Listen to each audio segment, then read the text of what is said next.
Дорогие друзья, уважаемые радиослушатели, телезрители, здравствуйте! Вашему вниманию в прямом эфире программа «Якутск сегодня». У микрофона с вами я, редактор Вета Вишнякова. Наши режиссеры Мария Новгородова, Николай Слепцов-Айдын, а в нашей студии гости. Сегодня в нашей студии Саина, голос Арктики. Саина, здравствуйте! Здравствуйте. Хочу ваши статусы назвать. Вы заслуженная артистка Республики Саха-Якутия. Вы на сцене 30 лет. В следующем году у вас юбилейная дата. Вы автор вокальной йоги. Вы автор проекта «Санатым. Новый вдох». Новый вдох. Вы звукотерапевт, практик йоги цигун. И звукотерапевт, и практик, да, это разные. Практик йоги и практик цигун. Ваши выступления проходили в 24 странах. Да. Это очень круто. Вы проводили мастер-классы по всему миру. Да. И учили людей дышать и петь. Вы поете на 36 языках. Верно. Это вообще что-то уникальное, непостижимое. И в разных стилях, и в разных жанрах. Да. И одно из ваших последних достижений — вы победитель международного арктического конкурса Arctic Vision, который прошел в этом году в ноябре. Да. В общем-то, это основная тема нашего сегодняшнего эфира. И я хочу вас попросить рассказать о том, с чего все началось, и как прошел сам конкурс, и как ваши ощущения, впечатления, и какие эмоции от этой победы, что она значит для вас. Ой, на самом деле я даже сама вначале не поверила, что произошло. А ждала я этой победы, наверное, 20 лет, так как 20 лет я занимаюсь, международная карьера. Одно дело, на 30 лет ты поешь на сцене якутской эстрады, а другая грань, так скажем, это международная деятельность, когда я пою только этнические песни наших народов, да, и представляю их в этих странах, уже представляла. Вот. И я, в общем-то, поехала по приглашению оргкомитета фестиваля, как мне сказали, это фестиваль именно циркумполярного региона, куда входят страны там Швеция, Исландия, Финляндия, Норвегия, Гренландия, Аляска, Канада и Фареры острова. И вот российской Арктики, так скажем, не было представлено.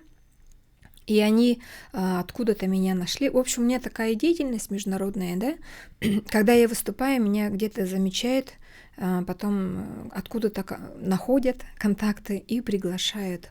Вот. Год назад я должна была ехать в Гренландию, но не смогла поехать, не получилось. И в этот раз в Канаде прошел этот фестиваль, да, и оказалось, что они впервые в этом году запустили голосование.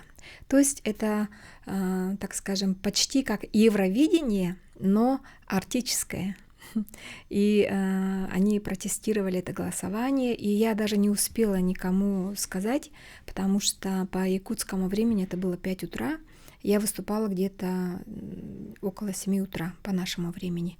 Вот, и не успела никому сказать, потому что думала, просто приеду и спою на фестивале. Оказывается, там как конкурс, и еще даже номинации, оказывается, есть. И мои друзья в Москве, в Канаде, они голосовали за меня. Вот. И как оказалось, что я самая была такая из всех участников, молодых, кстати, да, была очень такой яркой, нарядной. И мне очень было удивительно радостно, что наконец-то наш язык, а я пела на 2 языках, да, это якутский и эвенский. То есть я показала полностью нашу Якутию в полном таком культурном цвете, потому что я успеваю за эти минуты и на хамусе сыграть, и таюк спеть, и бубен постучать, и горлохрипение оленя. В общем, у меня всегда вот за такую международную карьеру сложился такой номер, где я должна за эти 3 минуты показать все наши народы, прозвучать, так скажем, да. Вот. И, в общем-то, спела, и потом на сцене я была финалистом, и они уже озвучивали, кто как голосовал. И я так заволновалась, думаю, наверное, за меня никто не голосовал. Вот. И как оказалось, что трансляция была, и, в общем-то, люди узнали, что я из Якутии, и, ну, так проголосовали, что песня стала лучшей арктической песней на этом конкурсе, теперь можно сказать. Да, вы победили в номинации «Самая арктическая песня» с песней «Танец солнца», которую Да. вы спели на эвенском языке. Да, и один куплет на якутском языке. Так что 2 языка прозвучало. Вот. И до сих пор смотрят эту трансляцию разные страны, приходят разные поздравления, и посольство Российской Федерации в Норвегии меня официально поздравили на своем сайте. Я вот тоже была очень удивлена.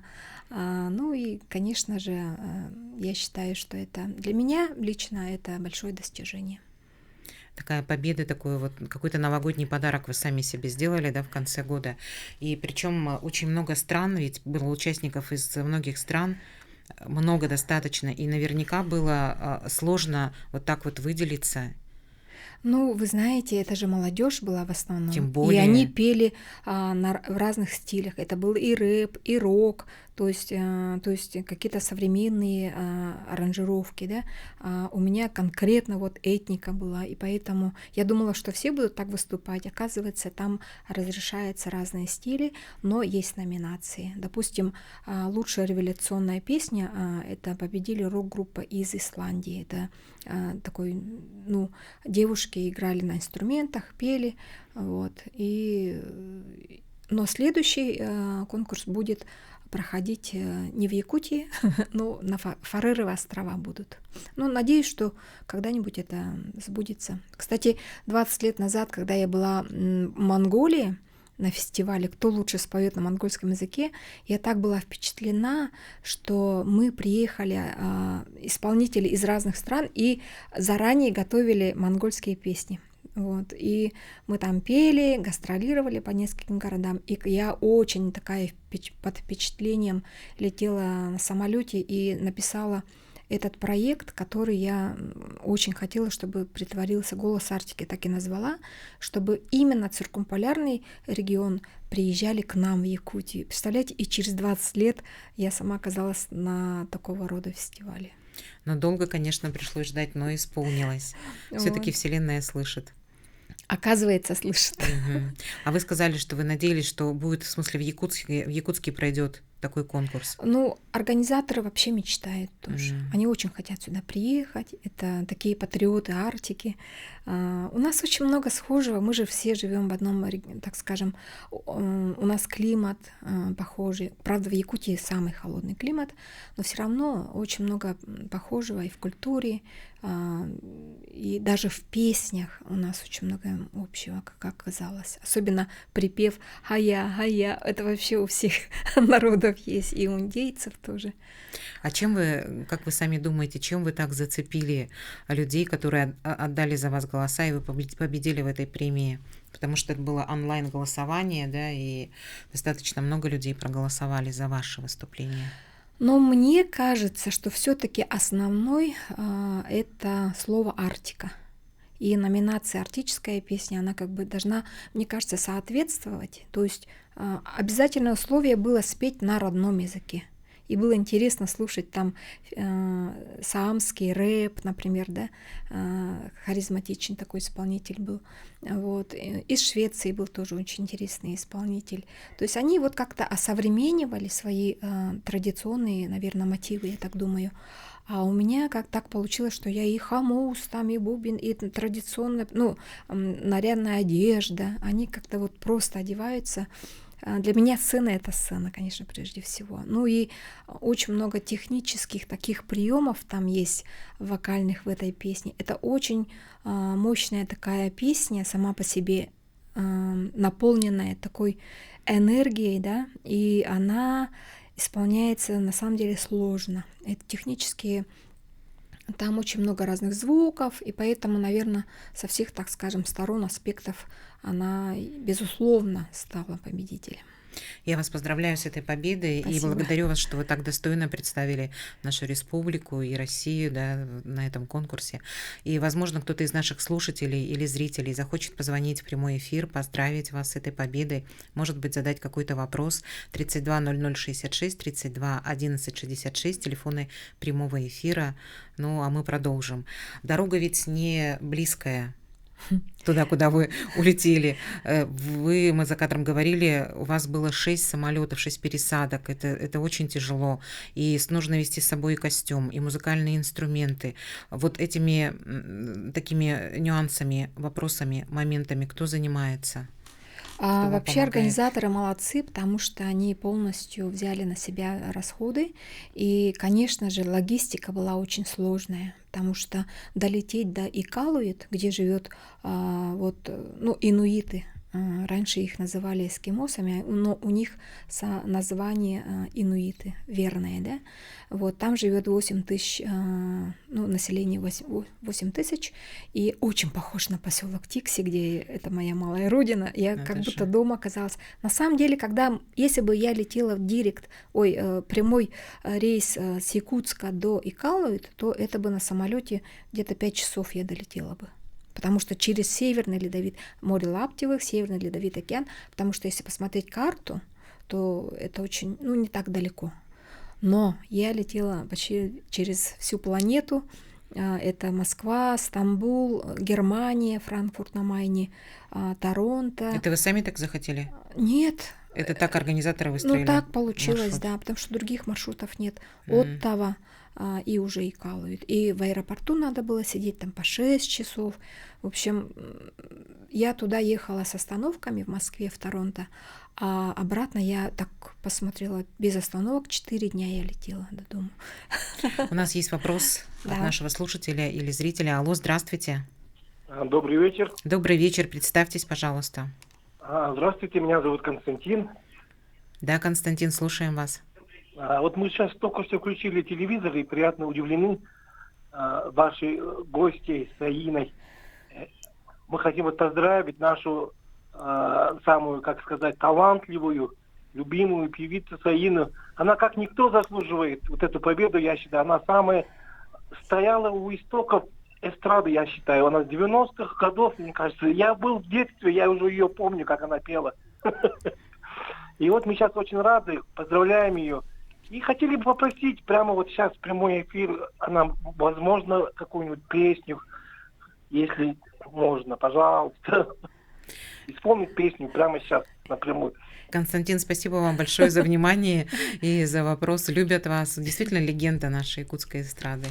Благодарю. Когда мне говорят, что знают меня с детства, я так смотрю в зеркало, а что, уже так быстро время прошло? А бывает такое, что как будто бы кажется, да, что ты знаешь с детства, потом смотришь не с детства, а просто такое ощущение, потому что очень как будто бы давно человек на сцене и но у очень меня внук ярко. Растет 11 лет его. Но вы выглядите прекрасно, конечно. Наверное, это все и потому, что вы занимаетесь и звукотерапией, и йогой, и цигуном, и поэтому, наверное, вам и по силам такие перелеты, переезды, да, такие многодневные. Как оказалось, да. Это очень помогает. Я занимаюсь уже давно. Где-то йогой я 10 лет занимаюсь, цигун 5 лет. И в этом году я получила два диплома в прошлом году.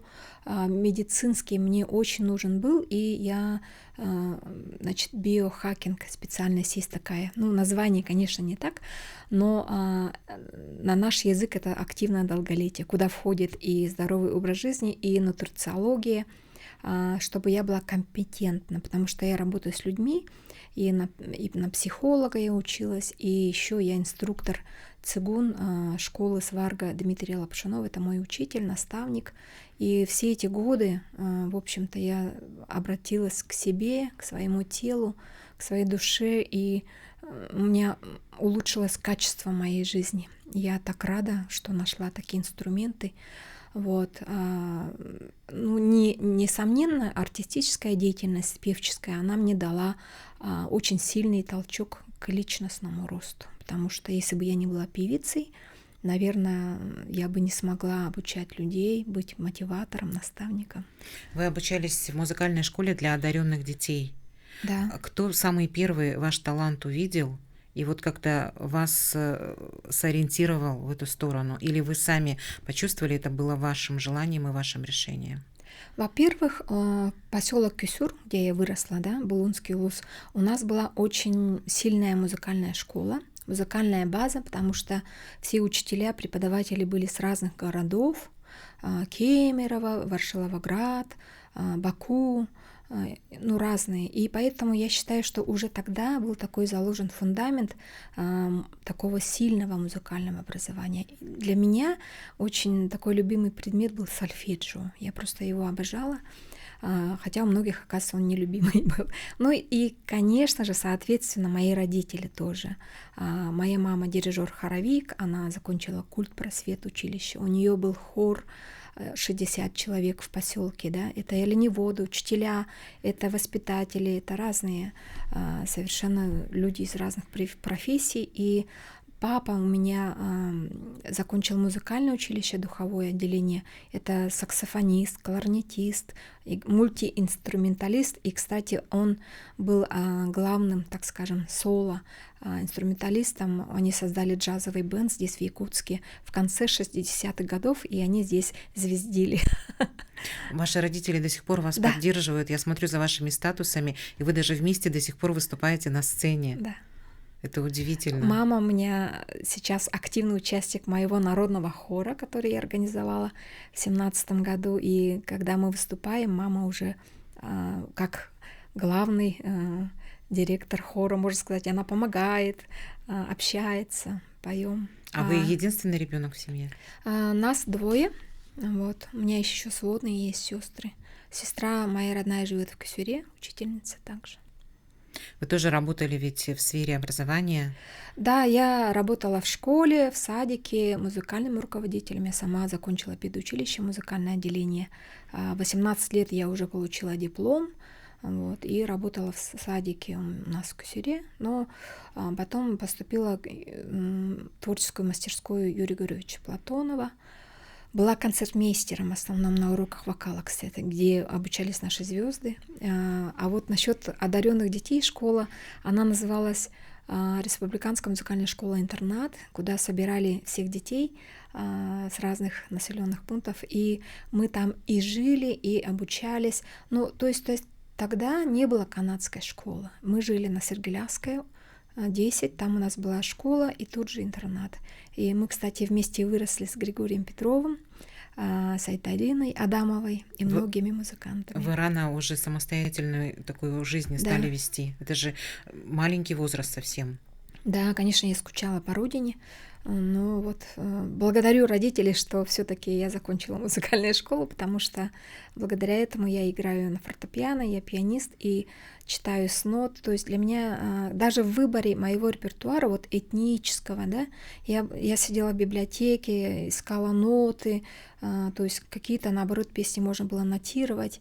То есть я вот с нотами на «ты», конечно же, и очень благодарна моим родителям. Вы в нашей филармонии работали также? Да, концертмейстером была. И там же пела, пыталась петь, но не так. Такой долгий путь у вас, да, и в конечном итоге, ну не в конечном итоге, в какой-то момент вы поняли, что вы можете сольной карьерой заниматься, и насколько это решение было для вас сложным, чтобы вот от всего оторваться и выйти и заниматься вокалом сольно, показать зрителю то, что вы можете сама. Ну, вообще, я в последнее время верю в силу рода. То есть род, предки, они ведут, помогают, оказывается, когда ты не понимаешь. Они тебе дают какие-то знаки, ситуации, события. То есть происходит какая-то синхронизация событий, о котором ты даже не подозреваешь, что тебе следует туда идти. Вот. Но я всегда боялась сцены, я очень боялась всегда сцены, я плохо пела, тихо. Я вообще не хотела быть звездой, там, певицей. Тихо, в это невозможно поверить. Кстати, природный голос мне открыла моя ученица по вокалу в Москве. И когда я громко так запела именно эту песню, да, я была так шокирована. Это что, из меня? У вас прям голосище такой громкий, когда вы поете, прям такой многогранный голос. Я даже удивлена, как так вы могли тихо петь. У нас первый блок заканчивается.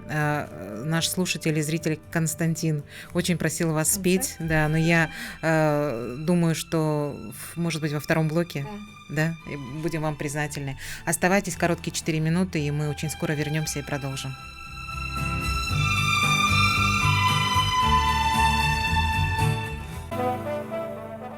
Дорогие друзья, мы продолжаем. Мы снова в прямом эфире. В нашей студии сегодня гостья Екатерина Савинова, Саина, заслуженная артистка Республики Саха-Якутия, «Голос Арктики». Саина 29 ноября участвовала в конкурсе, международном арктическом конкурсе Arctic Vision, и победила в номинации «Самая арктическая песня», исполнив песню «Танец солнца» на эвенском языке.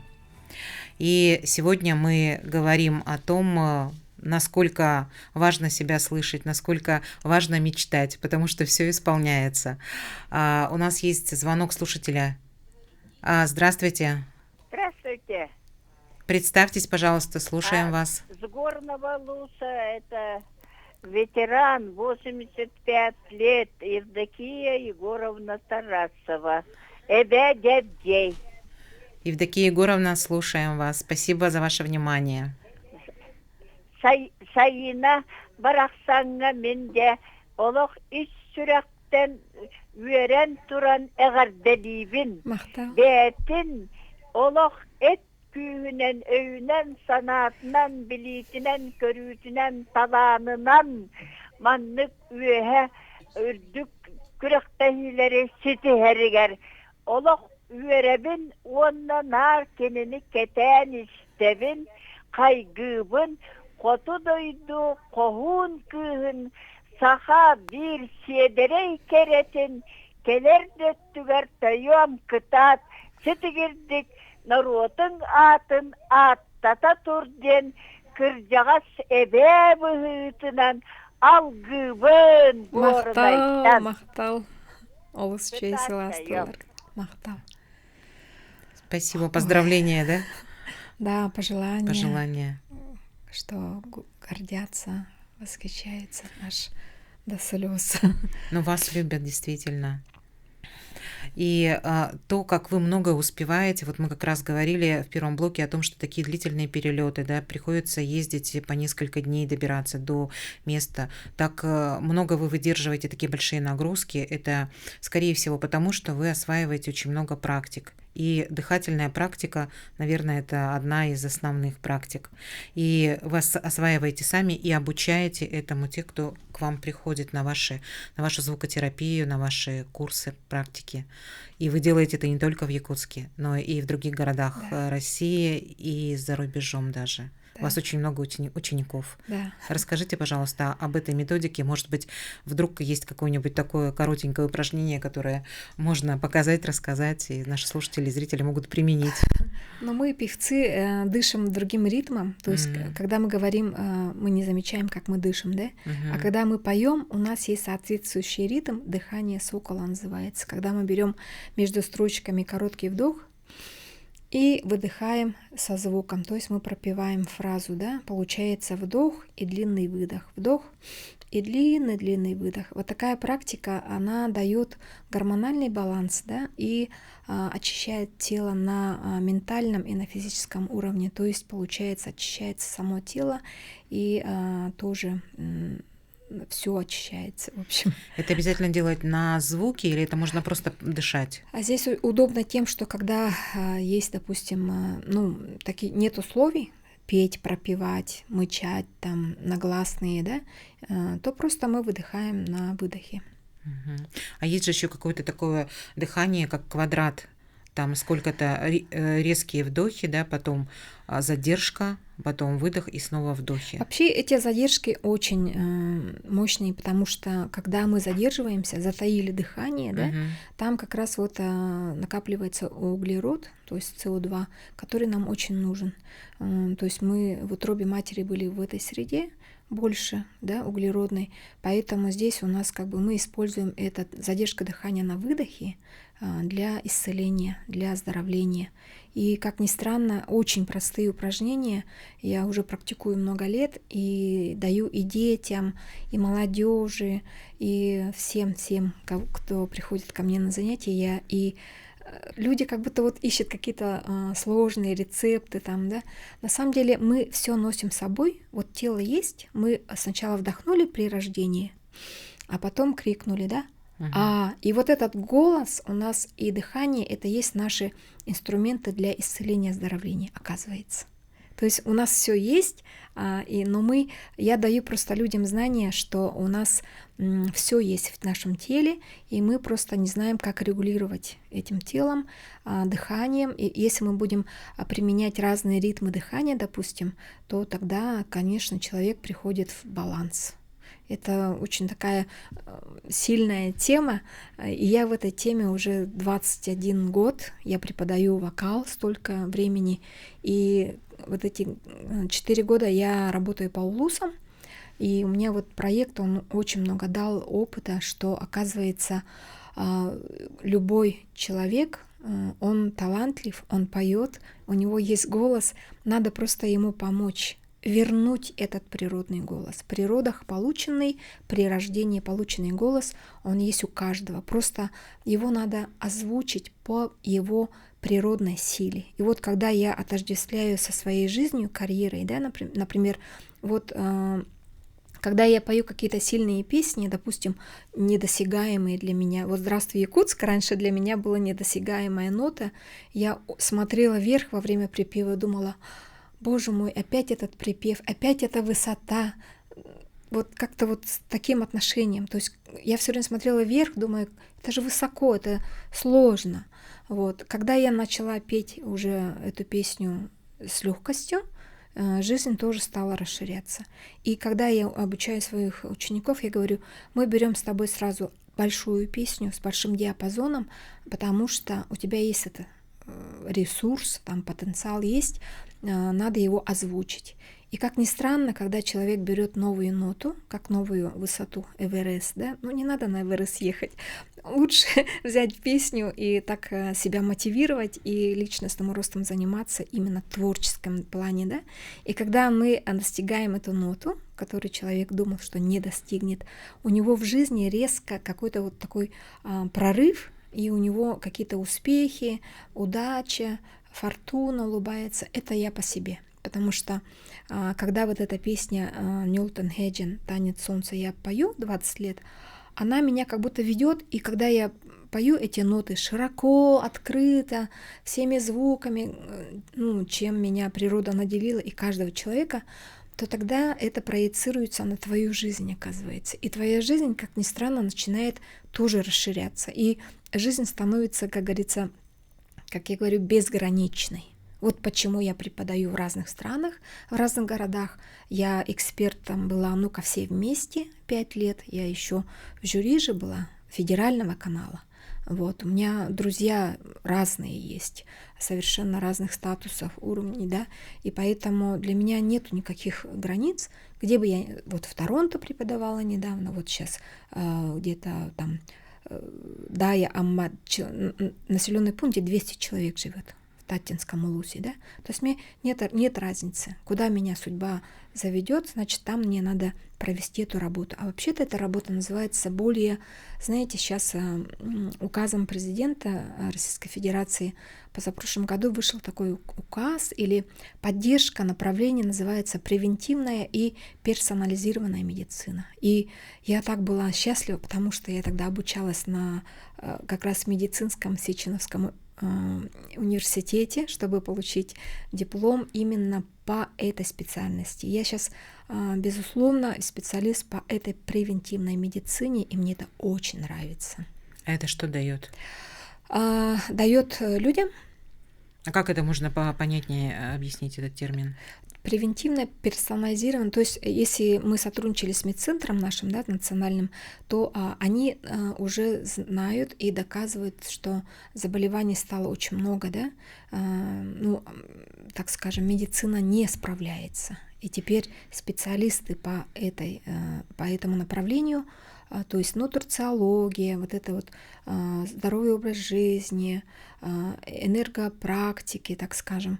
Вот даже хамусотерапия — это уже практика, да?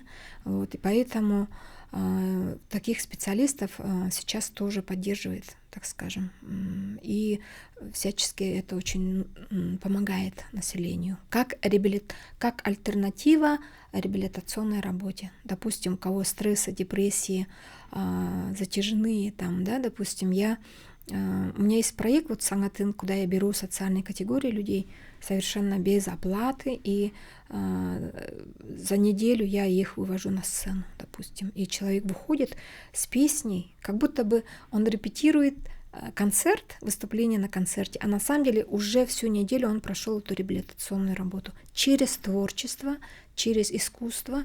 И поэтому, когда вот сейчас я принимала участие в Канаде в этом большом конкурсе Arctic Vision, там тоже задача такая стояла. Через искусство мы объединяемся.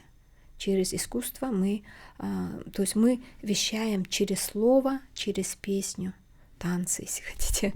Значит, к вам на звукотерапию, на вашу практику приходят не только, чтобы там как-то раскрыть свой голос, да, или, может быть, выйти на сцену, а для того, чтобы как-то изменить свою жизнь или замахнуться на какие-то вот цели, которые казались недосягаемыми. Да. Возможно, одна из таких целей была у вас, когда вы задумали строить дом, и ведь вы его построили. Я слежу за вашими статусами, и я, конечно, смотрю и думаю, это что-то нереальное. Просто на пустом месте теперь стоит большой дом. Двор и собака у вас есть, и все как-то это складывается. И кот, и кролик. Да. И зелень вы выращиваете сами. Причем огород, цветы были у меня впервые в этом году. То есть получается, что мои предки, мой род, они так захотели, чтобы я прошла все эти препятствия. Но на самом деле через эти сложности, да, я пришла к самой себе. И я так счастлива, что я это, так скажем, прошла этот путь, именно фундамент, дом построила. И, как ни странно, это оказалось родовое гнездо. То есть я раньше всегда находила такие причины. Знаете, почему я без дома? Потому что я кочевник, как и мои предки. Я же кочую по всему миру и была согласна так жить. Но все-таки иметь свое родовое гнездо, оказывается, это очень такая мощная сила. И я за собой наблюдаю сейчас со стороны, как я изменилась. Это вообще другой человек. А что изменилось?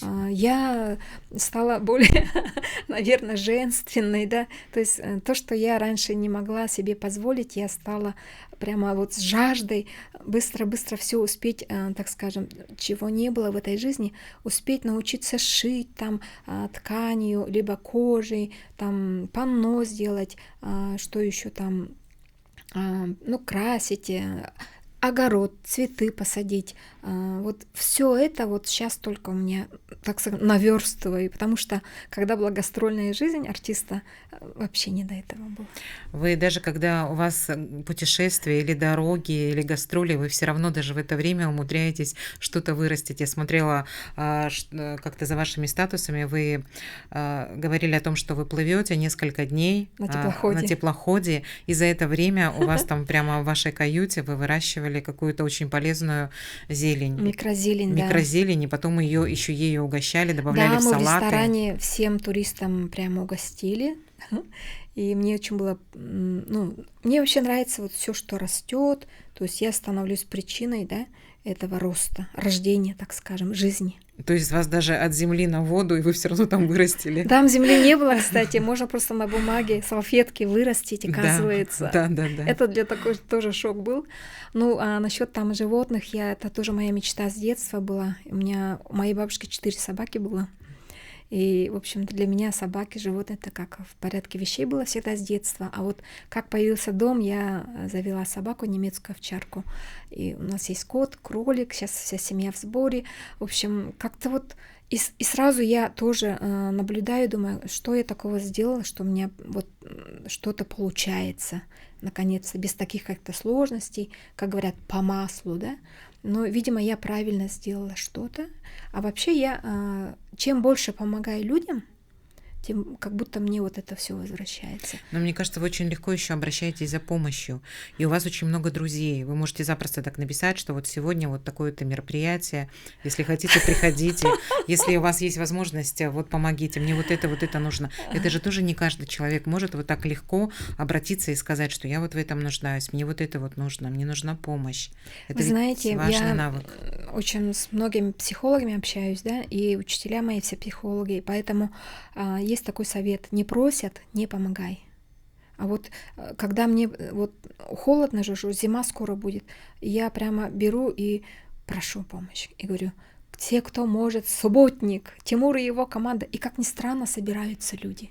Да. Это для меня так тоже поразительно. Да, и потом вы пьете чай, что-то такое стряпаете. Ой, у меня на субботник это прямо целое меню. Там раньше мы на пенопласт, полистирол, это был стол, да. То есть всегда вот это и под гитару сыграть, и всех накормить, всем уделить внимание. Вот у меня есть талант вот организаторства, наверное, управления, да, то есть если дай мне там какое-то учреждение, я бы, наверное, очень хорошо этим руководила. У меня вот эта энергия есть, я же тренинги когда-то организовывала, приглашала спикеров, да, вот, эта энергия у меня есть, поэтому, видимо, благодаря этому я и построила дом, считаю. Благодаря помощи и поддержке моих друзей, поклонников. Ну и тому, что да, вы, наверное, сами очень хорошо умеете дружить. Наш слушатель Константин, не могу его забыть, очень просил подарить какой-то фрагмент какой-то песни. Может быть, это будет песня «Танец солнца», может быть, какая-то другая, которую вы выберете. Я думаю, что мы успеем. Я сама не решилась, потому что я знаю, что вы сегодня после долгой дороги выглядите, как всегда, прекрасно, полны сил. И, может быть, пожелания Константина мы исполним. Вот прямо сразу не приходит в голову, но, может быть, просто спеть эстрадную песенку, которую все знают. Давайте. Ага. Эта песня мне очень нравится, она мне всегда дает позитивный настрой. Энкеллин. Сыллара, стылара, сыллара, стылара, быдан, жыллара, стылар, энкеллин, энкеллин.